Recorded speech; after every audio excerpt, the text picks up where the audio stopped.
लपेटे में नेताजी।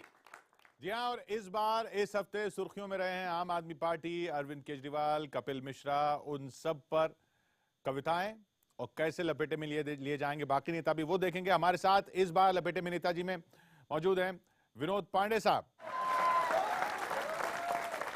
सुनील साहिल, शंभू शेखर जी और सुनहरी लाल तुरंत जी।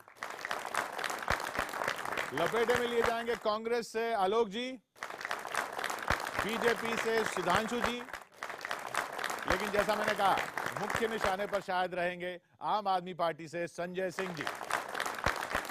तो शंभू जी, निशाना सीधा संजय जी पर है, वहीं से शुरू किया जाए। शाम ये रंगीन है, शाम ये रंगीन है, वक्त ये हसीन है, खुश है पूरा देश किंतु कुछ तो गमगीन है। कवियों के लपेटे में फंसे हैं फिर से नेताजी, बात होगी ईवीएम से घाटी के हालात पर। किशोर आजवानी के संग श्रोता मुस्कुराइए, एक बार जोरदार तालियां बजाइए, एक बार जोरदार ताली। तो जैसे कि आदरणीय संजय जी, आपका बहुत बहुत स्वागत और आपके साथ बहुत सारी शुभकामनाएं हैं आज के शो के लिए। पहला सवाल मैं आपसे ही करता हूं। डरने लगे हैं जनता का मिजाज देख कर, डरने लगे हैं जनता का मिजाज देख कर, वोटिंग हुई है क्यों न काम काज देख कर, वोटिंग हुई है क्यों न काम काज देख कर। तोहमत की राजनीति तो की आपने सदा, तोहमत की राजनीति की तो आपने सदा, घबरा क्यों रहे अब कपिल के राज देख कर, घबरा क्यों रहे अब कपिल के। अच्छे ढंग से इन्होंने अपना प्रश्न पूछा। पहले तो मैं इनको धन्यवाद देना चाहता हूँ, शंभू जी को। देखिए, पहली बात कामकाज पे उन्होंने सवाल उठाया। कामकाज हमने दिल्ली में क्या किया है ये सबके सामने है। मोहल्ला क्लिनिक हो, बिजली का दाम आधा करने की बात हो, पानी मुफ्त करने की बात हो, इन सब मुद्दों पर लोगों ने वोट नहीं दिया। हाँ नहीं, मैं बात आप आ रहा हूँ, लेकिन इसके साथ साथ मैं बार बार किशोर जी ये कहता हूँ कि इसके साथ साथ ये सारे मुद्दे हैं। हमारे सांगठनिक कमियां भी रही होंगी, उस पर भी हम समीक्षा कर रहे हैं, लेकिन कामकाज के अलावा भी एक कारण आज देश में बन रहा है जिस पे चर्चा होनी चाहिए, सिर्फ मजाक नहीं उड़ना चाहिए, और वो है ईवीएम का कारण, जो आज जिसकी सच्चाई आप लोगों के सामने भी आ रही है।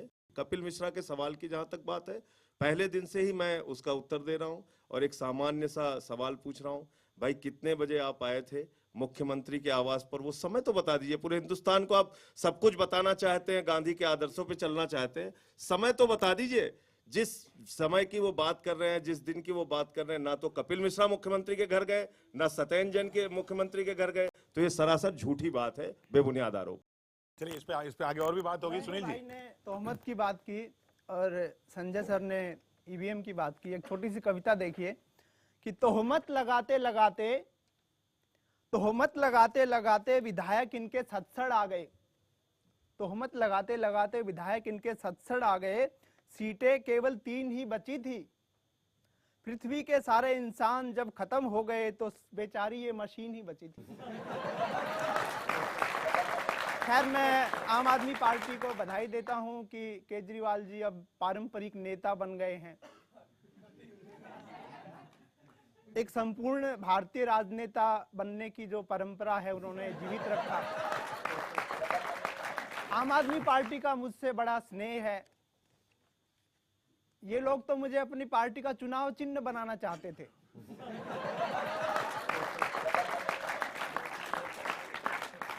मैंने मना कर दिया तो उन्होंने झाड़ू को रख लिया। कोई खास अंतर नहीं है, झाड़ू साफ करती है और मैं सफाया करता हूं। डिप्टी सीएम साहब ने कहा कि कपिल मिश्रा ने दिल्ली को पानी नहीं दिया। मैं कहता हूं कपिल मिश्रा से अच्छा पानी कोई नहीं फेर सकता है। पिछले दिनों दिल्ली की झुग्गियों में आग लगी तो केजरीवाल जी वहां सांत्वना देने गए। उन्होंने झुग्गी वासियों को कहा कि मैं आपके दर्द को समझ सकता हूं, मुझे पता है कि घर में आग लगना किसको कहते हैं। झुग्गी वालों ने पलट के कहा, आग हमारे यहाँ तो आग लगी है, आपके यहाँ तो ज्वालामुखी फटा हुआ है।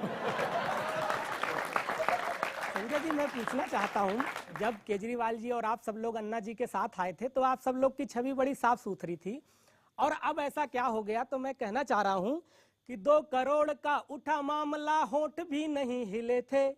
2 करोड़ का उठा मामला, होंठ भी नहीं हिले थे। भ्रष्टाचार मिटाने को जो मफलर ले निकले थे। 2 करोड़ का उठा मामला, होंठ भी नहीं हिले थे। भ्रष्टाचार मिटाने को जो मफलर ले निकले थे। हमको तो पहले से ही डाउट था केजरी जी पर, हमको तो पहले से ही डाउट था केजरी जी पर, जिस दिन वो लालू यादव से हंसकर गले मिले थे। ये ईवीएम के मुद्दे पर भी ये सब लोग आपके साथ हैं जिन लोगों के खिलाफ आप लड़े हैं? नहीं, ईवीएम के मुद्दे पर मैं फिर से कह रहा हूं कि ईवीएम के मुद्दे पे आप हमारा मजाक उड़ा सकते हैं, लेकिन लोकतंत्र की बहुत ही महत्वपूर्ण प्रक्रिया। और मैं तो दूसरी बात कहना चाहता हूं, जब भारतीय जनता पार्टी की पूरे देश में लहर चल रही है तो डर तो हमको होना चाहिए। बैलेट पेपर से चुनाव कराएं पूरे देश में, अगर मोदी जी की और बीजेपी की लहर है, क्यों डर है उनको ईवीएम से? देखिए, ऐसा है कि आम आदमी पार्टी का जो चरित्र है उसमें किसको दोष नहीं दिया गया है। भाई, सारी संसद चोर थी जब आप राजनीति में नहीं आए थे। उसके बाद जिनके ऊपर सबसे बड़ा भ्रष्टाचार था उनसे आपने हाथ मिलाया था, यानी कांग्रेस पार्टी से। उसके बाद अन्ना हजारे से लेके ईवीएम तक सब तो गलत है। आपकी हालत जानते हैं क्या है? जब हम लोग क्रिकेट में मैच देखते हैं और कोई भी व्यक्ति जिसने जिंदगी में कभी बैट ना पकड़ा हो, वो कहता है ये ब्रेटली या शेनवॉन की मुझे मिलती तो ऐसे खेल देता, और अगर रियल में उसे उतार दिया जाता मैदान में तो उसकी जो हालत होती, वही इनकी हालत नजर आ रही, जिसे मैं एक पंक्ति में कहूंगा कि नादान तमन्ना रेती में उम्मीद की कश्ती खेती है, एक हाथ से देती है दुनिया, 100 हाथों से ले लेती है। जख्मों पे अब निजात कहो पाए कहाँ से, आम आदमी करोड़ 2 पचाए कहाँ से, जिसके भरोसे उंगली लोकतंत्र पर उठी, यह तो बताओ ईवीएम बुलाए कहाँ से। चुनाव आयोग ने दिया था क्या?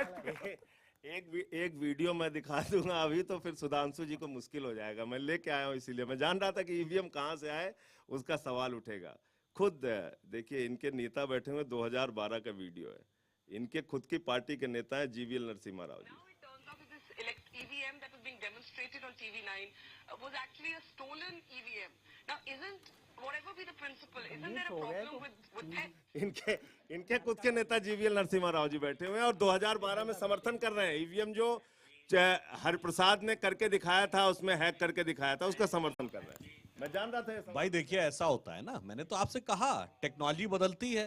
पर अभी तो वही वाले ईवीएम चल रहे हैं ना, वही वाले चल रहे हैं। याद करिए, 2006 के भी चल रहे हैं। याद करिए, शुरू में जब ईवीएम में बटन दबाने की बात थी तो वो जो एक 10 सेकंड का या 8 सेकंड का गैप रखा गया, वो इसीलिए रखा गया ना बाद में, कि ये माना गया कि साहब उसमें दोबारा कोई बटन दबा सके। मैं तो सिर्फ ये कह रहा हूँ साहब, 2012 की बात थी तो आप 2013 और 15 जीत कैसे गए? 2006 के ईवीएम की तो बात कर रहा हूँ। आप 2015 में 67 सीटें कैसे जीते? 4 साल तो आपने सीखा। दिल्ली में आपकी 7 MP सीटें जीती थी, आपको लगा ही नहीं कि आपकी इतनी बुरी हालत होने जा रही है। तो बड़ी बढ़िया बात है, वो ईवीएम ऐसी थी, आप तो कहते थे 6 भाई ईवीएम ऐसी थी कि जब बिहार में हम हार गए बैडली, दिल्ली में हार गए, यहां पंजाब में कांग्रेस जीत गई ईवीएम में। बताइए, तो साहब आप कहते हैं ईवीएम का बोलने का तरीका होना चाहिए, नहीं तो फिर सारा झूठ खुल जाएगा। हर जगह झूठ को बोलने का तरीका होना चाहिए, वो तरीका आपने सीख लिया। झूठ बोलने का तरीका होना चाहिए। चलिए आगे। आखिर में बोलते बोलते दिल की आरजू जुबान पे आ ही गई कि झूठ बोलने का तरीका होना चाहिए। जस्टिन बीबर ने मुंबई में शो किया, 90 मिनट के शो के लिए उन्होंने 100 करोड़ रुपए खर्च किए। मैं कहता हूं कि 2-4 करोड़ इन्होंने ले भी लिए तो क्या हो गया, ये तो कब से मनोरंजन कर रहे हैं। संजय जी से पूछना चाहता हूं, किशोर जी। अरे उनके सवाल आ गए, उनको तो जवाब दे दीजिए। नहीं, लाखों करोड़ वालों को। अच्छा, ईवीएम पे जब बीजेपी ने सवाल उठाए तब 2009 में, तब आप एक तरफ थे, अब आम आदमी पार्टी सवाल उठा रही है, तब आप इनकी तरफ हैं। नहीं, ऐसा नहीं है। देखिए 2009 में आप दोनों बातें कर रहे हैं ना कि जांच होनी चाहिए। नहीं, हम दोनों बात नहीं कर रहे हैं। हम कह रहे हैं वीवीपैट से चुनाव हो, क्या प्रॉब्लम है? अगर बैलेट पेपर से चुनाव हो तो क्या प्रॉब्लम है? गोवा में वीवीपैट से 100% चुनाव हुआ, बीजेपी के मुख्यमंत्री भी हार गए, 8 में से 6 मंत्री हार गए। मैं समझता हूं कि ये चर्चा का विषय है। पंजाब में मैं समझता हूं, मैं कह रहा हूं पंजाब में भी अगर जांच होती है तो पंजाब के लिए भी हम तैयार हैं। लेकिन कुल मिलाकर सीधी सीधी बात यह है कि कपिल मिश्रा से ध्यान भटकाने के लिए अगर 2 डब्बे लेकर विधानसभा का पैसा खर्च किया जाए, ये दुर्भाग्यपूर्ण है। ये बड़ा मजेदार मामला है कि जब हम 49 दिन की सरकार से इस्तीफा देते हैं, मुख्यमंत्री की कुर्सी छोड़ते हैं, तो ये लोग कहते हैं भगोड़ा है, इनको सरकार चलाना नहीं आता, बेकार लोग हैं। दूसरी बात, भ्रष्टाचार के मामले में जब कांग्रेस और बीजेपी के लोग बोलते हैं तो ऐसा लगता है कि डाकू गब्बर सिंह अहिंसा पे उपदेश दे रहा है। चलिए, मैं आऊंगा आलोक जी आपके पास आऊंगा, आलोक जी से भी जवाब देना। चलिए, तो आलोक जी से पूछना चाहता हूँ चलिए, कि जाने कितने भ्रष्टाचारी, जब केजरीवाल जी शुरू में आए हुए थे तो जाने कितने भ्रष्टाचारी जिनके डर से सुधर गए, जाने कितने भ्रष्टाचारी जिनके डर से सुधर गए, वो ही अपने नैतिकता पर चप्पल रख कर गुजर गए। और साथ रहा 49 दिनों तक कांग्रेस का असर हुआ, आप सभी की ट्रेनिंग पाकर सर जी से पूरे निखर गए। 2-3 विषय आए हैं। कांग्रेस पार्टी के ऊपर पहले भी आरोप लगते रहे, आज भी आरोप लग रहे हैं। हम तो पूछ रहे हैं भाई 12 लाख 13 लाख करोड़ के आपने आरोप लगाए, 12-13 लोगों को तो जेल में डाल देते। अभी भी आप राजनीतिक रोटियां सेक रहे हैं। जहां तक बात केजरीवाल साहब की है, आज अगर वास्तव में हिंदुस्तान में कोई गब्बर सिंह है तो केजरीवाल जी। उनके 7 मंत्रियों ने 2015 में शपथ ली और 7 में से 6 के ऊपर भ्रष्टाचार के आरोप लगे, 4 को बदल के फेंक दिया उन्होंने खुद ही कि ये भ्रष्ट थे इसलिए मैं बदल रहा हूं। आज केजरीवाल जी के ऊपर संगीनें तनी हुई हैं और वो चुप बैठे हैं, तो इसका मतलब कहीं ना कहीं उनकी चुप्पी स्वीकार है। जहां तक बात कांग्रेस की है, हमने इतने लंबे समय तक शासन किया है, आरोप लगे, हमने नैतिकता के आधार पर इस्तीफे भी दिए। आज केजरीवाल जी इस्तीफा क्यों नहीं दे रहे? आप संगत का असर मानते हैं? नहीं, वो पूछ रहे हैं कितने आदमी थे। कितने आदमी थे? बिल्कुल सही सवाल पूछा इन्होंने। जिस पार्टी के अंदर नैतिकता होगी, जिस पार्टी के अंदर वसूल और सिद्धांत होंगे, जिस पार्टी के अंदर विचार होगा कि हमें भ्रष्टाचार के खिलाफ लड़ना है, हमारा कोई सगे से सगा मिलेगा, मंत्री नहीं, कोई एकदम घर का व्यक्ति मिलेगा, हम उसके खिलाफ कार्रवाई करेंगे। चलिए, सुनील जी। आलोक जी से मुखातिब होता हूं। सर, सारे लवली लोग कांग्रेस छोड़ के जा रहे हैं, इस्तीफा दे रहे हैं, तो कभी कभी मैं सोचता हूं कि इनका इस्तीफा लेता कौन है? लेने के लिए कोई बचना भी तो चाहिए। एक कविता देखिए कि पार्टी की प्रेस कॉन्फ्रेंस में बतलाया गया, नेताओं में अब न कोई मनमुटाव होगा, नेताओं में अब न कोई मनमुटाव होगा, पार्टी में देखना बड़ा बदलाव होगा, पार्टी में देखना बड़ा बदलाव होगा, हो गए इंतजाम, बाकी बातें प्लेन में होंगी, अब पार्टी लंदन में नहीं स्पेन में होगी। 2 पंक्तियां और देखिए, एक बारीक व्यंग है, अगर समझ में आएगा तो। नेताजी ने कहा कि मैं देश बदलना चाहता हूं, नेताजी ने कहा कि मैं देश बदलना चाहता हूं, और यह कहकर नेताजी थाईलैंड चले गए।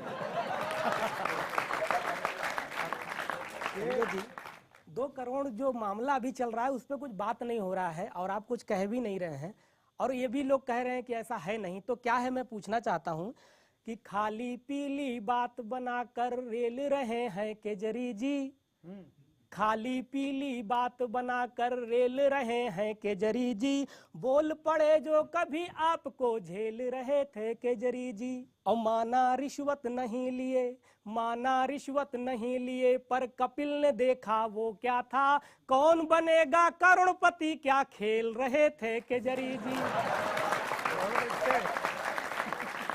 2 पंक्तियां इसी में कंक्लूड करता हूं कि सुनामी समझते थे जिसे वो पानी का बुलबुला निकला, सुनामी समझते थे जिसे वो पानी का बुलबुला निकला, जल मंत्री बनाया था जिसे वो वजीर जलजला निकला। इसमें एक चीज और जोड़ देता हूँ, तो ये बातें कई बार पूछी जाएंगी तो उसको खत्म कर देता हूँ। पहली बात तो ये कि मैंने एक सवाल पूछा कि कब आए थे, मेरी ओर से कहना है, अरविंद केजरीवाल जी की ओर से कहना है, सत्येंद्र जी की ओर से कहना था, ना तो सत्येंद्र जैन ना तो कपिल मिश्रा जिस दिन की घटना का जिक्र कर रहे हैं वहां पर गए ही नहीं थे, और जिस समय वो टाइम बताएंगे सारा कुछ सच आपके सामने आ जाएगा। नंबर एक। दूसरी बात किशोर जी, दूसरी बात ये कि देश की बहुत ही ताकतवर सरकार है इस समय, बहादुर सरकार है, जिसकी सीबीआई लगातार हमारे दफ्तरों पे छापे लगाती रहती है। वो जांच कराए और कुछ भी अगर गलत मिलता है तो हमारे खिलाफ कार्रवाई करे। सिर्फ एक बेबुनियाद और झूठा आरोप लगा देने मात्र से सच झूठ नहीं हो जाएगा, झूठ सच नहीं हो जाएगा। तो ऐसे नहीं, मैं मेरा एक सवाल है कि इतने ही झूठे इंसान हैं तो आपने मंत्री बना लिया, इतना आपको इतनी भी परख नहीं है, आप ऐसे ऐसे लोगों को मंत्री साथी बना देते हैं जो झूठ बोल रहे हैं सारे। नहीं, मंत्री पद से हटने के बाद गुस्से और नाराजगी में कौन क्या बोल रहा है उसके बारे में आप कोई सपना तो पहले से देख नहीं सकते। जब तक वो मंत्री थे तब तक उन्होंने क्या लिखा, उन्होंने खुद एसीबी को चिट्ठी लिखी, जो मैंने मीडिया को दिखाया, कि केजरीवाल जी को एसीबी फंसाना चाहता है, फर्जी एफआईआर दर्ज करना चाहता है, एसीबी दबाव में काम कर रहा है। ये खुद कपिल मिश्रा जी ने लिखा है, उसकी वीडियो बनाया उन्होंने, चिट्ठियां जारी की हैं। तो आज वही कपिल मिश्रा जी मंत्री पद से हटने के बाद कह रहे हैं टैंकर स्कैम में केजरीवाल जी शामिल है। नहीं, पर तो आप, या तो वो सच था या ये झूठ नहीं, है। पर आप केजरीवाल जी ने कहा था कि हमारे साथ जो आएंगे वो किसी पद के लालची नहीं हैं, हमारे साथ हमारी जो पार्टी के लोग हैं वो इन सब आडंबर में फंसे हुए नहीं हैं। वो जो बिन्नी से कहानी शुरू हुई थी वो आज तक जारी है। इनको ऐसा लग रहा है ये भारत की इतिहास की सबसे यंगेस्ट पार्टी है, जो 3-4 साल पुरानी, और ऐसा लगता है कि अभी ये उठे ही नहीं थे कि अवसान की तरफ जाने लगे। तो जिसे वो आपको पंक्ति ध्यान होगी जो इनके ऊपर बहुत सही चरितार्थ होती है कि स्वप्न झरे फूल से, मीत चुभे शूल से, हो गए श्रृंगार भी बाग के बबूल से, और हम रुके रुके मोड़ पर झुके झुके, उम्र के चढ़ाव का उतार देखते रहे, कारवां गुजर गया।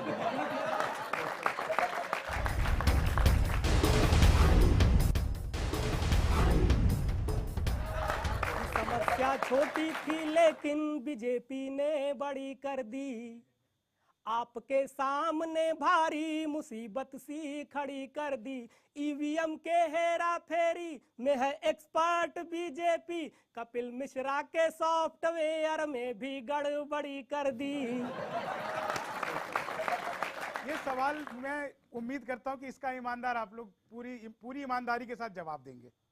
दो पार्टियों में तेज सी तलवार कौन हो, खाने को गालियां को तैयार कौन हो, दिल्ली में डेंगू या कि चिकनगुनिया फैला तो सरकार या निगम में जिम्मेदार कौन हो। अब कौन जिम्मेदार होगा अगर ऐसा हुआ तो? जिम्मेदारी जो भी ले, मगर ये शब्द नहीं बोलना चाहिए कि मुझे वोट नहीं दोगे तो डेंगू से मर। हमने ये कहा, जवाब ही नहीं आया। जवाब नहीं आया। जवाब तो दे दूं। देखिए, स्वास्थ्य महकमे से जुड़ा हुआ जो जिम्मेदारी का हिस्सा है, निगम के पास भी अस्पताल है, दिल्ली सरकार के पास भी है। स्वास्थ्य विभाग से जुड़ी हुई जो जिम्मेदारी है उसके लिए सीधे तौर पे दिल्ली सरकार जिम्मेदार है, मैं इसको आपके सामने मान रहा हूं। लेकिन सफाई से संबंधित जो जिम्मेदारी है वो निगम की है, जहां पे भारतीय जनता पार्टी के लोग हैं। 48 हमारे लोग भी अब पहुंचे हैं, हम वहां पर भी सवाल उठाएंगे, लेकिन प्रमुख जिम्मेदारी वहां भारतीय जनता पार्टी की बनती है। तुरंत जी। मैं तो साहब ये कह रहा हूँ कि ये कह रहे थे कि ये दागी है, वो दागी है, और जब दागी हैं और इल्जाम लगा रहे हैं, जितने भी दागी और उबागी आप पार्टी में, उनको धकेल के निकाल क्यों न देते आप। जितने भी दागी और उबागी पार्टी में हैं, उनको धकेल के निकाल क्यों न देते आप। और पार्टी की छवि नुकसान में जो जा रही है, डूबते जहाज को संभाल क्यों न लेते आप। और दाग जो लगा रहे हैं श्वेत वस्त्रधारियों पे, उन पे भी कीचड़ उछाल क्यों न देते आप। और पारदर्शिता में विश्वास यदि आपको, तो तेज हुंकार से मिसाल क्यों न देते आप। देखिए, अभी हाल में ही उत्तर प्रदेश के चुनाव गए। उत्तर प्रदेश के चुनाव पर एक टिप्पणी करते हुए फिर एक सवाल मैं आप सुधांशु जी आपसे पूछना चाहता हूं। टीपू हवा साइकिल में भराते ही रह गए, टीपू हवा साइकिल में भराते ही रह गए, माया के हाथी पूछ हिलाते ही रह गए, माया के हाथी पूछ हिलाते ही रह गए, नेताजी रूठे भाई मनाते ही रह गए, राहुल जी कुंवारे थे कुंवारे ही रह गए। अब सुधांशु जी एक सवाल आपसे है, खुल के कहो अब कैसे एतबार करेंगे, यूपी में कहो किससे कैसे प्यार करेंगे, जोड़े में बैठने तलक वो देते नहीं जो, कल कह रहे थे हम तो बच्चे चार करेंगे। नहीं, देखिए, जिस विषय की ओर आपने संकेत किया उसमें तो हमारे मुख्यमंत्री बहुत स्पष्ट कर चुके हैं कि हम किसी भी प्रकार की जो असुविधा या छेड़खानी की जाती है उसको बर्दाश्त नहीं करेंगे, और बाकी लोग अपना जो सहज रूप से जीवन जीना चाहते हैं वो जिए। यूपी के नौजवानों ने लड़कियों पे कंकर मारे तो वहां पे एंटी रोमियो दल का गठन हो गया। कश्मीर में लड़कियां हमारे जवानों पे पत्थर मार रही हैं तो वहां मुझे लगता है एंटी जूलियट दल का निर्माण होना चाहिए। एक कविता देता हूं कि जुल्म की इंतहा तब हो गई, जुल्म की इंतहा तब हो गई, कहानी मेरे साथ एक गजब हो गई, प्रेमिका की अस्थियां लिए कलश में जा रहा था, प्रेमिका की अस्थियां कलश में लिए जा रहा था, बिछो विरह के रैप सॉन्ग गा रहा था, घेर कर मुझे रास्ते में रोक लिया, रोमियो दल वालों ने मुझे ठोक दिया, रोमियो दल वालों ने मुझे ठोक दिया। मैंने वजह पूछी तो बोले कि प्रेमी प्रेमिका को किसी भी अवस्था में स्वीकार नहीं किया जाएगा, कि प्रेमी प्रेमी कलश में भी प्रेमी प्रेमिका को किसी भी अवस्था में स्वीकार नहीं किया जाएगा, कलश में हो या हवस में हो इश्क का भूत यही उतार दिया जाएगा, कलश में हो या हवस में हो इश्क का भूत यही उतार दिया जाएगा। एक संजय जी से पूछना घाटी की चाहूंगा बात की, घाटी की बात की, इन्होंने पत्थरबाजी की बात की। मैं सिंपल सा एक सवाल आपसे पूछना चाहता हूं, नक्सल की छातियों पे चढ़ने क्यों नहीं देते, इतिहास एक और गढ़ने क्यों नहीं देते, मोदी जी कर ली मन की बातें आपने बहुत, सेना को मन की बात करने क्यों नहीं देते, सेना को मन की बात करने कि बोलो आप जवाब करारा कब दोगे, बोलो आप जवाब करारा कब दोगे, कल दोगे परसों दोगे या अब दोगे, और रोज रोज सरहद पर मातम रहता है, सैनिक सब मर जाएंगे क्या तब दोगे। देखिए, जो तीनों कवियों ने प्रश्न उठाया है इसमें दो तथ्य भी सामने रखना चाहूंगा कि भाई अगर कश्मीर में जो कुछ हो रहा है उसके दो पहलू हैं, एक है रणनीतिक यानी स्ट्रेटजिक और एक है पॉलिटिकल यानी राजनीतिक। तो आप ध्यान करिए कि सन 71 के युद्ध के बाद बाहर निकलकर सीमा पार करके सर्जिकल स्ट्राइक पहली बार की है तो हमारी सरकार ने की है, और पूर्वी सीमा पर भी किया था। तो ऐसा नहीं कि हम जो कह रहे हैं वो केवल आश्वासन है। दूसरा, जो नक्सलियों के बारे में है तो मैं सिर्फ ये कहना चाहूंगा, बाकी चीजों पे आप तरह तरह का मतभेद करते रहेंगे। हमारी सरकार आने के बाद ही यदि दंतेवाड़ा में प्रधानमंत्री की सभा हुई और चिंता गुफा जो कि उनकी राजधानी मानी जाती है वहां गृह मंत्री तक गए तो ये तभी संभव हो पाया था यदि हम उनके हौसले तोड़ने में न सफल हुए होते। प्रश्न करते हैं जो मुद्दा चल रहा है। इसमें तो पूर्व सेना अध्यक्ष भी कह चुके हैं कि पहली बार नहीं गए, पहले भी जाते रहे। तो मैं ये भी बात कहता हूं कि अगर कोई ये कहता है तो पहले की किसी सरकार में क्यों नहीं हिम्मत हुई है कहने की कि हम गए थे। तो आप अगर देखें तो रणनीतिक और राजनीतिक दोनों पक्षों के ऊपर मैंने जवाब दिया है। वो कहते हैं कि रणनीति ये है कि वो तो कोवर्ट ऑपरेशन था, उसमें तो बताना ही नहीं था कि गए थे, इसलिए नहीं बताया। वो कैमरे लेके नहीं गए, पहले उनके अरे भाई यही तो मैं कहना चाह रहा हूं कि पहली बार आप गए थे और दूसरी बार आप गए ही नहीं थे, इस बात का ही आपके पास उत्तर नहीं है। यदि गए थे तो उसका आप सबूत मांगिए, हमसे सबूत मांग रहे हैं, अपने जमाने में स्टेटमेंट तक नहीं है। वाह जी। देखिए मैं समझता हूं कि जितना सेना का राजनीतिकरण भाजपा कर सकती है उतना कर रही है, कि हमने ऐसा कर दिया, हमने पहली बार कर दिया। ऐसा लगता कई बार देश में प्रधानमंत्री पहली बार ही बने हैं शायद। मैं जानना चाहता हूं कि प्रधानमंत्री महोदय के 2 ट्वीट याद आते हैं। एक ट्वीट में उन्होंने कहा कि सारी समस्या इसलिए है कि हमारी सेना कमजोर है, ये मोदी साहब का ट्वीट है। दूसरी एक उनकी बहुत इंपॉर्टेंट पंक्ति में याद दिलाना चाहता हूं कि बॉर्डर पर भाइयों बहनों, बॉर्डर पर समस्या नहीं है। समस्या कहाँ है? माँ बेटी की सरकार में है। आज समस्या कहाँ है उनको पता ही नहीं।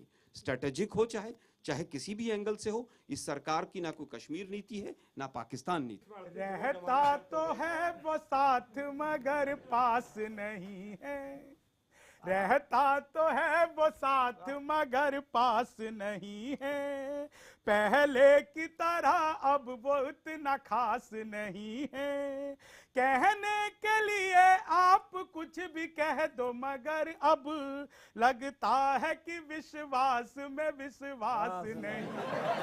कुमार विश्वास, पहले कुमार विश्वास। कुमार विश्वास जी हमारे आंदोलन के दिनों से हमारे प्रमुख साथी हैं। आम आदमी पार्टी में भी उनकी बहुत प्रमुख भूमिका रही है, इस आंदोलन को बनाने में प्रमुख भूमिका रही है। निश्चित रूप से अगर लोकतांत्रिक पार्टी के अंदर वैचारिक रूप से किसी बात पर मतभेद नहीं होगा तो तानाशाही आ जाएगी। कुछ मुद्दों पर उनके मतभेद समय समय पर रहे हैं, लेकिन हम लोग परिवार के अंदर बैठ के उन सारे मसलों को सुनकर आपस में बातचीत करके उसको सुलझा के आगे बढ़ रहे हैं, और ये एक लोकतांत्रिक पार्टी के अंदर होता है। लोखंड खंड हो गया अखंड जाप भी, घटने लगा हुजूर के सीने का नाप भी, वादा था देश को मैं झुकने मिटने न दूंगा, साबित क्यों हो रहे हैं मौनी बाबा आप भी, साबित क्यों हो रहे हैं। इसमें मैं देखिए, आपने जो बात कही है, मेरे विचार से अगर आप कोई भी विषय उठा के देख लें, आर्थिक से लेकर राजनीतिक और सांस्कृतिक से लेकर रणनीतिक, हर विषय के ऊपर स्पष्टता और मुखरता के साथ हम लोग बोल रहे हैं। और जिस तरफ आपका इशारा है, मैं उस तरफ भी ये कहना चाहूंगा कि पाकिस्तान के संदर्भ में भी अगर आप देखें तो आज डिप्लोमेटिकली सिर्फ कुछ हद तक चाइना को छोड़कर आज जितना अलग थलग पाकिस्तान है उतना पूर्व में कभी नहीं था। 171 को छोड़ दीजिए। और आज बलूचिस्तान के उस मुद्दे पे जब याद करिए, शर्म अल शेख में पिछली सरकार के समय में बलूचिस्तान ज्वाइंट स्टेटमेंट का पार्ट हो गया था। और आज ये है कि हमने बलूचिस्तान की स्वतंत्रता का मुद्दा उठाया है, तो अंदरूनी और बाहरी तौर के ऊपर सबसे विकट परिस्थिति में वही। अभी कांग्रेस खत्म होती जा रही है, धीरे धीरे सिमट रही है। तो मैं पूछना चाह रहा हूं अब कांग्रेस के लोगों से कि कांग्रेस हो रही खत्म, अब आप कहां पर जाओगे, रोजगार कोई ढूंढोगे या दल नया बनाओगे, यहाँ की डूबते इस जहाज के साथ साथ ही डूबोगे, या फिर अच्छे दिन लाने को बीजेपी में आओगे। बहुत सारे तो आ गए, बहुत सारे कांग्रेसियों के अच्छे दिन आ गए ना। वो तो जो कांग्रेसी वहां गए हैं वही बेहतर बता सकते हैं कि किस तरह से गला घोटा हुआ है उनका वहां। लेकिन जहां तक कांग्रेस की समाप्ति की बात है, कांग्रेस एक विचारधारा है जो सबको साथ लेकर चलती है, और जो आप फेज देख रहे हैं ये टेम्परेरी फेज है, झूठा फेज है। ये गुरु और शिष्य में अगर शिष्य गुरु को विश्वासघात करता है तो ये मारने से बड़ा होता है। मैं कपिल केजरी जी के मुद्दे से जोड़ना चाहता हूं, आप बताइएगा कि साथ साथ वो रहा हमेशा, चाहे जीता चाहे हारा, साथ साथ वो रहा हमेशा, चाहे जीता चाहे हारा, जहां जरूरत पड़ी डांटने की तो भी उसने पुचकारा, प्यार बहुत था कपिल केजरी में फिर आज यह प्रश्न उठा, प्यार बहुत था कपिल केजरी में फिर क्यों यह प्रश्न उठा, बाहुबली केजरी जी को क्यों कपिल कटप्पा ने मारा। एक ट्वीट आया था, आप आनंद लीजिए इसका, और जवाब भी अगर दे दें तो और आनंद आएगा। हर वान का मजा क्या जनता को सिखाएगी, हर वान का मजा क्या जनता को चखाएगी, खिसियानी बिल्ली बन के खंबा नोच खाएगी, कुछ काम भी करेगी ये सरकार दिल्ली की, या ईट से ही ईट कहो ये बजाएगी। दाम के बारे में जहां तक प्रश्न आपने उठाया, चाहे बिजली का दाम आधा कर करने की बात हो, चाहे पानी मुफ्त करने की बात हो, चाहे मोहल्ला क्लिनिक जिसकी चर्चा आज अमेरिका तक में हो रही है उसका मॉडल देने की बात हो, दवाइयाँ मुफ्त करने की बात हो, चाहे 8,000 स्कूल के नए कमरे बनाने की बात हो, दिल्ली में हमने जितने काम हो सकते थे हमने करके दिखाए हैं। 5 फ्लाईओवर में 300 करोड़ रुपए बचाने की बात हो, ये सारा पैमाना हमने तय किया है विकास का और अपने कार्यक्रमों का। मैं एक सवाल, आखिरी सवाल, फिर एक समापन राउंड ले लेंगे। जी बस जी जी। एमसीडी के इलेक्शन में आप कह रहे हैं कि ये कारण था, वो कारण था, लेकिन वो ईवीएम भी कारण था। आप मानते हैं कि आप हारे हैं या नहीं मानते हैं कि आप हारे हैं? देखिए, जो रिजल्ट आया उसमें हम हारे हैं, 48 सीटें हमारी आई, हम कहाँ कह रहे हैं कि हम नहीं हारे। आप मानते हैं कि जनता का मोह भंग हुआ है आपसे, या जनता आपसे नाराज है, इतना मानते हैं आप? उसके भी निश्चित रूप से कुछ कारण होंगे, उसकी हम समीक्षा करेंगे। मैंने तो खुद कहा कि हार के अकेले कारण ईवीएम को हम नहीं मानते, लेकिन ईवीएम के कारण को नजरअंदाज करना बहुत बड़ी राजनीतिक भूल होगी। एक समापन तुरंत जी। पूरा देश जो है इस समय बीजेपी की गिरफ्त में है लगभग। अब मैं ये पूछना चाह रहा हूं कि चूहे दारू गटक रहे हैं, सब धुत नशे में गाएंगे, और नेता चारा तार कोल पुल सड़क कब तलक खाएंगे, और जिसने राजा तुम्हें बनाया सच सच कहना नेताजी, उस गरीब भूखे प्यासे के अच्छे दिन कब आएंगे। केजरीवाल हैं पस्त पस्त, केजरीवाल हैं पस्त पस्त, केजरीवाल हैं पस्त, केजरीवाल हैं पस्त पस्त, केजरीवाल हैं पस्त। दिल्ली की आप कहानी में, दिल्ली की आप कहानी में सब बिखर गया मनमानी में, लो गई भैंस अब पानी में, अब हुए विपक्षी मस्त मस्त। केजरीवाल हैं पस्त पस्त, केजरीवाल हैं पस्त। चुपचाप छुपे बैठे हैं घर, चुपचाप छुपे बैठे हैं घर, सब देख रहे हैं टीवी पर, गर्मी में भी लेकर मफलर, यह देख के बीवी त्रस्त त्रस्त। केजरीवाल है मस्त मस्त, केजरीवाल है मस्त।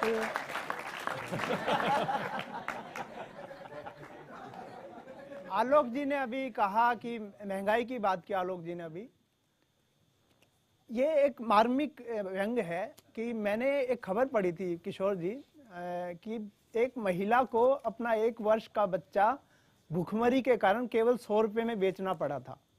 तो इससे दुर्भाग्य देश का हो नहीं सकता। तो एक व्यंग देखिए कि कल अखबार में खबर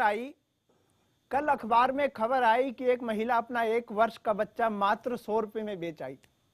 नेताजी को हंसी आई, बोले कहाँ है महंगाई। नेताजी को हंसी आई, बोले कहाँ है महंगाई। अरे बेवकूफो, यह देश तुमको महंगा दिखता है जहां 1 वर्ष का बच्चा केवल 100 रुपए में बिकता है, जहां 1 वर्ष का बच्चा केवल 100 रुपए में। मैं अंत में यही कहना चाहता हूं कि यूपी चुनाव के बाद जो चुनाव हमारे 4 राज्यों के हुए, उसके बाद जो परिणाम आया उसमें क्या हुआ कि जी पूरे उत्तर प्रदेश में, आज आप चले जाइए तो लखनऊ में खासकर, हमारे कवि मित्र ने इस बात को बहुत अच्छे से कहा कि लखनऊ में आपको चिकन के नाम पे कुर्ते के अलावा कुछ नहीं मिलता। मैं वहीं से एक बात, क्योंकि मैं खुद बिहार का रहने वाला हूं, तो 4 लाइनें मैं आपको हास्य व्यंग के लिए सबको कहना चाहता हूं। ढलता नहीं कभी भी वो शबाब तुम्हें दे, तुम आबताब दे दो तो महताब तुम्हें दे। यूपी के कान में ये कहा है बिहार ने, यूपी के कान में ये कहा है बिहार ने, तुम दो शराब हमको हम कबाब।